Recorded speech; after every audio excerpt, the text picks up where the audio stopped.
ನಮಸ್ಕಾರ ಸ್ನೇಹಿತರೆ, ನಾನು ನಿಮ್ಮ ದೀಪಕ್ ಇವರದ ಇನ್ನೊಂದು ಹೊಸ ಸಂಚಿಕೆಗೆ ನಿಮ್ಮೆಲ್ಲರಿಗೂ ಸ್ವಾಗತ ಸುಸ್ವಾಗತ. ಈ ದಿನ ಒಂದು ಬ್ಯೂಟಿಫುಲ್ ತುಂಬಾ ಚೆನ್ನಾಗಿರ್ತಕ್ಕಂಥ ಒಂದು ರೆಸಿಪಿ, ಕೊಲ್ಹಾಪುರಿಯ ಒಂದು ಸ್ಪೈಸಿ ಚಿಕನ್ ಫ್ರೈ. ಬಾ ಬಾ ಬಾ ಬಾ ಎಷ್ಟು ಖಾರ ಖಾರ, ಏನು ಅದ್ಭುತವಾಗಿರುತ್ತೆ ಗೊತ್ತಾ. ನಾನು ಗ್ಯಾರಂಟಿ ಕೊಡ್ತೀನಿ ರೀ, ನೀವು ಲೈಫಲ್ಲಿ ಒನ್ ಆಫ್ ದ ಸ್ಪೈಸಿಯೆಸ್ಟ್ ಮತ್ತು ಟೇಸ್ಟಿಯಸ್ಟ್ ಚಿಕನ್ ಫ್ರೈನ ನೀವು ಟೇಸ್ಟ್ ಮಾಡ್ತೀರಾ. ಈ ಮೆಥಡಲ್ಲಿ ಮಾಡಿದ್ರೆ ಅಷ್ಟು ಅದ್ಭುತವಾಗಿರುತ್ತೆ. ಕೊಲ್ಹಾಪುರಿ ಅಂತ ಹೇಳಿದ್ರೆ ಬಂದ್ಬಿಡುತ್ತೆ ಸ್ಪೈಸಿನೆಸ್ಗೆ ಹೇಳಿ ಮಾಡಿಸಿರ್ತಕ್ಕಂಥ ಒಂದು ಅಥೆಂಟಿಕ್ ಕೊಸಿನ್ ಅಂದ್ಬಿಟ್ಟು. ಸೊ ಆ ಥರದ್ದು ಅಥೆಂಟಿಕ್ ನಮ್ಮ ಮರಾಠ ಶೈಲಿಯಲ್ಲಿ ಈ ಒಂದು ಕೊಲ್ಹಾಪುರಿ ಚಿಕನನ್ನು ಯಾವ ರೀತಿ ಮಾಡಬೇಕು ಅನ್ನೋದನ್ನ ಪ್ರತಿಯೊಂದು ಸ್ಟೆಪ್ ಬೈ ಸ್ಟೆಪ್ಪಲ್ಲಿ ನಾನು ಇದನ್ನು ಹೇಳ್ಕೊಡ್ತಾ ಇದ್ದೀನಿ. ಹಾಗಾದ್ರೆ ಮತ್ತಿನ್ನು ಯಾವುದೇ ತಡ ಮಾಡಿದಿರ, ನಡೀರಿ ಈ ಒಂದು ಕೊಲ್ಹಾಪುರಿ ಚಿಕನ್ ಅಲ್ಲ ಈ ಸ್ಪೈಸಿ ಕೊಲ್ಹಾಪುರಿ ಚಿಕನ್ನ ಯಾವ ರೀತಿ ಮಾಡಬೇಕು ಅನ್ನೋದನ್ನ ನೋಡುವ, ನಡೀರಿ. ಹಾಗಾದ್ರೆ ಮತ್ತೆ ಯಾವುದೇ ತಡ ಮಾಡಿದಿರ, ನಡೀರಿ ಒಂದು ಅದ್ಭುತವಾದ ರೆಸಿಪಿ ಯಾವ ರೀತಿ ಮಾಡಬೇಕು ಅನ್ನೋದನ್ನ ನೋಡುವ. ನೋಡಿ, ಈ ಚಿಕನ್ ಫ್ರೈ ಮಾಡಲಿಕ್ಕೆ ನಾನು ಒಂದು ದಪ್ಪ ತಳ ಇರ್ತಕ್ಕಂಥ ಒಂದು ಪ್ಯಾನ್ ಅನ್ನು ತಗೊಂಡಿದ್ದೀನಿ. ಇದರಲ್ಲಿ ಇಫ್ ಪಾಸಿಬಲ್ ನಿಮ್ಗೆ ಅನುಕೂಲ ಇದ್ರೆ ಇದರಲ್ಲಿ ಒಂದು ಕಡಲೆಕಾಯಿ ಎಣ್ಣೆ ಇರುತ್ತೆ, ಆ ಕಡಲೆಕಾಯಿ ಎಣ್ಣೆನ ಹಾಕೊಳ್ಳಿ. ನಾನು ಇದರಲ್ಲಿ ಒಂದು 3 ಟೇಬಲ್ ಸ್ಪೂನ್ ಅಷ್ಟು ಎಣ್ಣೆ ತಗೊಳ್ತೀನಿ. ಸ್ವಲ್ಪ ಎಣ್ಣೆ ಜಾಸ್ತಿ ತಾಗತ್ತೆ. ಈಗ ನೋಡಿ, ಎಣ್ಣೆ ಚಂದ ಬಿಸಿ ಆಗಿದೆ ಅಲ್ವಾ. ಇದರಲ್ಲಿ ಮೊದಲನೇದಾಗಿ ಏನ್ ಮಾಡ್ಬೇಕಾಗತ್ತೆ, ಒಂದು 1/4 ಟೀ ಸ್ಪೂನ್ ಅಷ್ಟು ಜೀರಿಗೆಯನ್ನ ಇದರಲ್ಲಿ ಹಾಕೊಳ್ಳುವ. ಚಿಟಪಟ ಅನ್ಬೇಕಿದು. ಈಗ ಒಂದು 3 ಬ್ಯಾಡಿಗೆ ಮೆಣಸಿನಕಾಯಿ ಏನಿರುತ್ತೆ ಅದನ್ನ ಈ ರೀತಿ ಕಟ್ ಮಾಡಿಬಿಟ್ಟು ಎಣ್ಣೆಯಲ್ಲಿ ಹಾಕೊಳ್ಳುವ. ಹಾಗೆ ಒಂದು 2 ಅಥವಾ ಒಂದು 50 ಗ್ರಾಮ್ನಷ್ಟು ಹಚ್ಚಿರ್ತಕ್ಕಂಥ ಈರುಳ್ಳಿಯನ್ನ ಇದರಲ್ಲಿ ಹಾಕ್ಬಿಟ್ಟು, ಈ ಈರುಳ್ಳಿ ಅಂತಕ್ಕಂಥದ್ದು ಏನಿದೆ ಗೊತ್ತಾ, ಇದು ಸ್ವಲ್ಪ ಟ್ರಾನ್ಸ್ಲೂಸೆಂಟ್, ಸ್ವಲ್ಪ ಮೆತ್ತಗಾಗಬೇಕು. ಅಲ್ಲಿವರೆಗೂ ಇದನ್ನ ಇದೇ ಎಣ್ಣೆಯಲ್ಲಿ ಈ ರೀತಿ ಹುರಿಯುವ.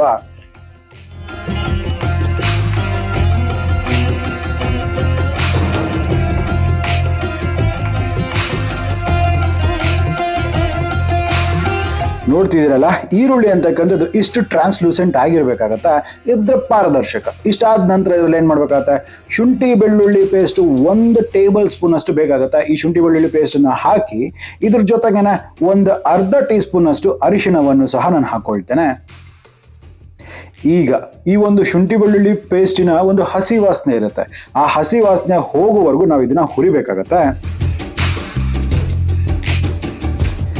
ಪರ್ಫೆಕ್ಟ್. ಇದರಲ್ಲಿ ನೋಡಿ, ಬ್ರೈನ್ಡ್ ಚಿಕನ್ ನಾನು ಒಂದು ಅರ್ಧ kg ಅಥವಾ 700 ಗ್ರಾಮ್ ಅಷ್ಟು ನಾನು ಬ್ರೈನ್ ಚಿಕನ್ ತೊಗೊಂಡಿದ್ದೀನಿ. ಈ ಬ್ರೈನ್ ಚಿಕನ್ ಅಂತ ಏನಂತ ಹೇಳಿದ್ರೆ, ಉಪ್ಪು ನೀರಲ್ಲಿ ಈ ಚಿಕನ್ನ ಸುಮಾರು 1 ಗಂಟೆಗಳ ಕಾಲ ನೆನೆಸ್ಬೇಕು. ಆಗ ಚಿಕನ್ ಅಂತಕ್ಕಂಥದ್ದು ಸಾಫ್ಟ್ ಆಗುತ್ತೆ. ಸೊ ಈ ಥರ ಮಾಡಿರ್ತಕ್ಕಂಥ ಚಿಕನನ್ನು ಈ ಒಂದು ಮಿಶ್ರಣದಲ್ಲಿ ಹಾಕ್ಬಿಟ್ಟು ಇದನ್ನ ಚಂದ ಮಿಕ್ಸ್ ಮಾಡುವ. ಈ ರೀತಿ ಮಾಡೋದ್ರಿಂದ ಏನಾಗುತ್ತೆ, ಚಿಕನಿನ ಫ್ಲೇವರ್ ಜಾಸ್ತಿ ಆಗುತ್ತೆ.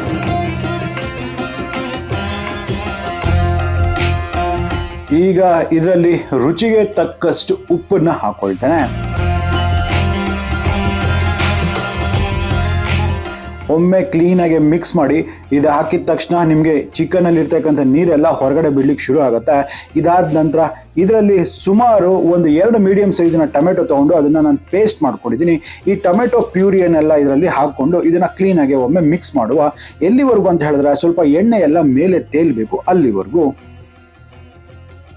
ಇದರಲ್ಲಿ ಒಂದು ಅರ್ಧ ಕಪ್ನಷ್ಟು ಬಿಸಿ ನೀರನ್ನು ನಾನು ಹಾಕೊಳ್ತಾ ಇದ್ದೀನಿ. ಈಗ ಲಿಡ್ಡನ್ನ ಕ್ಲೋಸ್ ಮಾಡಿಬಿಟ್ಟು ಸುಮಾರು ಒಂದು 10 ನಿಮಿಷಗಳ ಕಾಲ ಇದನ್ನ ಇದಕ್ಕೆ ಬಿಡ್ತೇನೆ. ನೋಡಿ, ಸುಮಾರು ಒಂದು 10 ನಿಮಿಷ ಆಗಿದೆ, ಇದು ಚೆನ್ನಾಗಿ ಬೆಂದಿರುತ್ತೆ. ಈಗ ಲಿಡ್ಡನ್ನ ಓಪನ್ ಮಾಡ್ಕೊಳ್ತೇನೆ. ನೋಡ್ತಿರ್ಬೋದು, ಚಿಕನ್ ಸುಮಾರು ಒಂದು 70ರಿಂದ 80% ವರೆಗೂ ಚಿಕನ್ ಆಲ್ರೆಡಿ ಕುಕ್ ಆಗಿಬಿಟ್ಟಿದೆ. ಸೊ ಈಗ ಇದು ಪರ್ಫೆಕ್ಟ್ ಆಗಿದೆ. ಇದು ಖಾರ ಏನ್ ಮಾಡ್ಬೇಕಾಗತ್ತೆ, ನಾನು ಕೆಂಪು ಮೆಣಸಿನಕಾಯಿ ಖಾರ ಇರ್ತಕ್ಕಂಥದ್ದು ಒಂದು ಅರ್ಧ ಟೀ ಸ್ಪೂನ್ ಅಷ್ಟು ಮಾತ್ರ ನಾನು ಹಾಕೊಳ್ತಾ ಇದ್ದೇನೆ. ಈಗ ಸ್ಟಾರ್ ಆಫ್ ದ ಶೋ, ಇದನ್ನೇ ಕೊಲ್ಹಾಪುರಿ ಮಸಾಲ ಅಂತ ಕರೀತಾರೆ ಅಥವಾ ಕಾಂದಾ ಲಸುಂಚ ಮಸಾಲ ಅಂತ ಕರೀತಾರೆ. ಇದು ತುಂಬಾ ಖಾರ ಇರುತ್ತೆ ಕಣ್ರಿ, ಯಾಕಂದ್ರೆ ಇದರಲ್ಲಿ ಲವಂಗಿ ಮಿರ್ಚಿ ಅಂತ ಇರ್ತಾರೆ, ಅದು ಸಖತ್ ಸ್ಪೈಸಿ ಇರುತ್ತೆ. ನಾನು ಇದರಲ್ಲಿ ಒಂದು 3 ಸ್ಪೂನ್ ಅಷ್ಟು ನಾನು ಉಪಯೋಗಿಸ್ತಾ ಇದ್ದೀನಿ. ನೀವು ಎಷ್ಟು ಖಾರನ ಟಾಲರೇಟ್ ಮಾಡೋಕ್ಕಾಗುತ್ತೋ ಅಷ್ಟನ್ನ ನೀವು ಉಪಯೋಗಿಸ್ಬೋದು. ಇದರಲ್ಲಿ ನಾನು ಸರಿಸುಮಾರು ಒಂದು 3 ಟೇಬಲ್ ಸ್ಪೂನ್ ಅಷ್ಟು ನಾನು ಯೂಸ್ ಮಾಡ್ತೇನೆ. ನೆನಪಿರ್ಲಿ, ಇದರಲ್ಲಿ ಉಪ್ಪು ಸಹ ಇರುತ್ತೆ. ಸೊ ಹಾಗಾಗಿ ಉಪ್ಪು ಸಹ ನೀವು ನೋಡ್ಕೊಂಡು ಹಾಕೊಳ್ಳಿ. ಯೋಚನೆ ಮಾಡಕ್ ಹೋಗ್ಬಿಡಿ, ಈ ಒಂದು ಕಾಂದಾ ಲಸೂನ್ ಅಥವಾ ಈ ಕೊಲ್ಹಾಪುರಿ ಮಸಾಲ ಯಾವ ರೀತಿ ಮಾಡ್ಬೇಕು ಅಂತಕ್ಕಂಥದ್ದು ಒಂದು ವಿಡಿಯೋನ ಸಪ್ರೇಟ್ ಆಗಿ ನಾನು ಮಾಡಿದ್ದೀನಿ. ಆ ವಿಡಿಯೋ ಲಿಂಕ್ ಅನ್ನ ನಾನು ಕೆಳಗಡೆ ಡಿಸ್ಕ್ರಿಪ್ಷನ್ ಅಲ್ಲಿ ಅಥವಾ ಇಲ್ಲಾಂದ್ರೆ ಮೇಲ್ಗಡೆ ಐ ಕಾರ್ಡ್ ಅಲ್ಲಿ ನಾನು ಕೊಟ್ಟಿರ್ತೀನಿ. ನೀವು ಅದನ್ನ ನೋಡ್ಕೊಂಡು ಈ ಒಂದು ಪರ್ಫೆಕ್ಟ್ ಆಗಿರ್ತಕ್ಕಂಥ ಈ ಕೊಲ್ಹಾಪುರಿ ಮಸಾಲಾನ ನೀವು ಮಾಡ್ಕೋಬಹುದು. ಬೇಡ ಅಂತ ಹೇಳಿದ್ರೆ ಆನ್ಲೈನ್ ಶಾಪ್ಸ್ ಅಲ್ಲೇ ನಿಮಗೆ ಇದು ಸಿಗುತ್ತೆ, ಬೇಕಾದ್ರೆ ನೀವು ಆರ್ಡರ್ ಮಾಡಿ ಸಹ ತಗೋಬಹುದು. ಬಟ್ ಹೇಳ್ತೀನಲ್ಲ, ಬ್ಯೂಟಿಫುಲ್ ಆಗಿ ಇದು ಪರ್ಫೆಕ್ಟ್ ಆಗಿ ಬರುತ್ತೆ.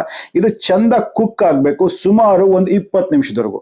ಅಂದ್ರೆ ಇದರ ಒಂದು ಕನ್ಸಿಸ್ಟೆನ್ಸಿ ನಿಮಗೆ ಬೇಕು, ಅಲ್ಲಿವರೆಗೂ ನೀವು ಇದನ್ನ ಕುಕ್ ಮಾಡ್ಬೇಕಾಗುತ್ತೆ. ಬಟ್ ನೆನಪಿರ್ಲಿ, ಲಿಡ್ ಅನ್ನ ಮಾತ್ರ ಕ್ಲೋಸ್ ಮಾಡುವ ಹಾಗೆ ಇಲ್ಲ, ಲಿಡ್ ಅನ್ನ ಓಪನ್ ಮಾಡಿಬಿಟ್ಟೆ ನಿಮಗೆ ರಿಕ್ವೈರ್ಡ್ ಕನ್ಸಿಸ್ಟೆನ್ಸಿ ಬರೋವರೆಗೂ ನೀವು ಇದನ್ನ ಇದೇ ರೀತಿ ಕುಕ್ ಮಾಡ್ಬೇಕಾಗತ್ತೆ.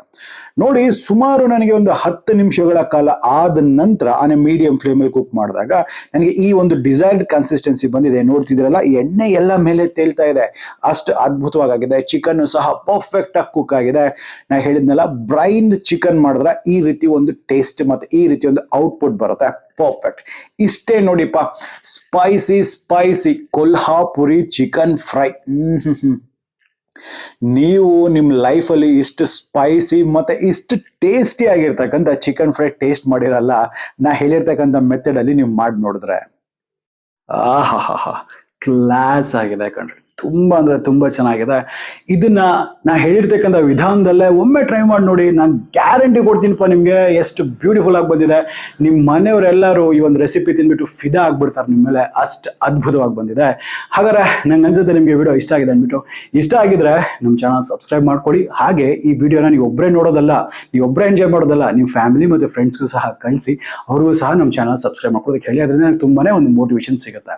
ಹಾಗಾದ್ರೆ ಮತ್ತೆ ಇದೇ ರೀತಿ ಭೇಟಿ ಆಗ್ತಿರ್ತೀನಿ. ಅಲ್ಲಿವರೆಗೂ ನಿಮ್ಮ ದೀಪಕ್ ಕ್ಷತ್ರಿಯ ಸೈನಿಂಗ್ ಆಫ್ ಅಂಡ್ ಜೈ ಹಿಂದ್, ಜೈ ಕರ್ನಾಟಕ, ನಮಸ್ಕಾರ.